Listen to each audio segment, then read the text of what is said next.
The African Development Bank Group has, as the AFDB, has projected that this year, the African continent as a whole will grow by 4%. The projection was made by Chief Economist and Vice President, Economic Governance and Knowledge Management for the bank, Kevin Urama, at a press conference which was organized ahead of the bank's annual meetings. Now, at that press conference, which took place in Abidjan and was monitored virtually by Rise News, the Secretary General of the African Development Bank Group, Vincent Nhemile, emphasized the need for Africa to get its governance right, manage its resources, and deal with corruption on the continent. Specific issue of how to engage to minimize the waste of resources on the continent.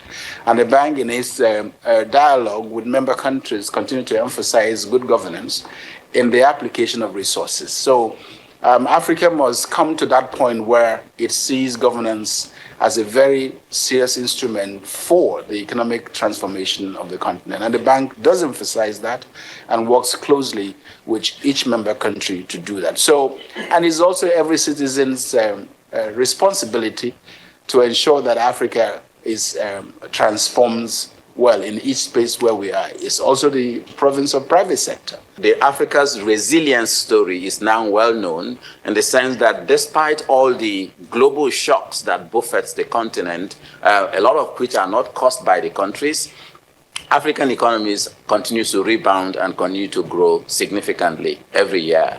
So we do project that in 2024, the continent will be growing around 4%, and that is much higher than the global average. And we have over 15 countries, several countries in Africa that is posting growth more than 5%. This is impressive, given all the shocks that the African continent has been facing. And a number of African countries will be or are already among the 10 fastest growing economies in the world. So the African economies are growing fast and doing well, but so is population growth on the continent. And when your population is growing faster or at the same pace as your GDP growth, then the GDP per capita or gross national income per capita doesn't experience that faster growth that you see. And that is why we still see poverty on the continent.